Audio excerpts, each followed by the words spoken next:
మీ అందరి వాడు cinema release అయ్యి 20 ఇయర్స్. పెద్ద హీరోతో సినిమా చేశారు. అంటే వెంకీ తర్వాత ఇమ్మీడియట్‌గా మెగాస్టార్‌తో సినిమా చేయటం. బట్ ఆ సినిమా ఎక్స్‌పెక్ట్ చేసిన రేంజ్‌లో రిజల్ట్ రాకపోవటం మీద ఏంటి మీకు?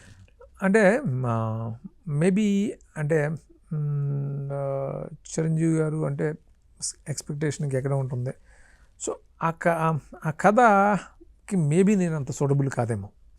ఆ కథకి అది భూపతిరాజు గారు తయారు చేసిన కథ. సో బట్ ఈరోజు కూడా టీవీలో చూస్తుంటే చేయాల్సిందంత చేసాం. అది బ్యాడ్ ఫిల్మ్ కాదు అది. అంటే above average film, above average film.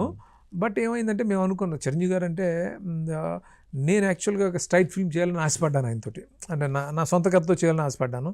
But అప్పటికి ఆ కథ ఓకే అయిపో ఉండటం, ఓకే అయిన కథలోకి నన్ను పిలిచారు. సో నేను కానీ అందరం కానీ చేయాల్సిందంత చేసాం కానీ అంటే మేము అనుకున్నంత రిజల్ట్ రాలేదు.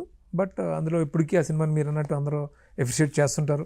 టీవీలో వస్తుంటే ఇప్పుడు చాలా మంది చెప్తారు, ఎంజాయ్ చేస్తాం, అందరూ చెప్తారు. అది మీరు అన్నట్టు ఆ సినిమా ఇప్పటికీ అందరూ చెప్తుంటారు కామెడీ అంతా బాగుంది అని అలా చెప్తారు కదా, అది సంతోషంగా ఉంటుంది. బట్ దాంతో నేను సాధించింది ఏంటంటే చిరంజీవి గారిని డైరెక్ట్ చేశాను. ఆ అచీవ్మెంట్ కదా అది నాకు ఆ విధంగా ఆ సంతృప్తి ఎప్పటికీ ఉంది.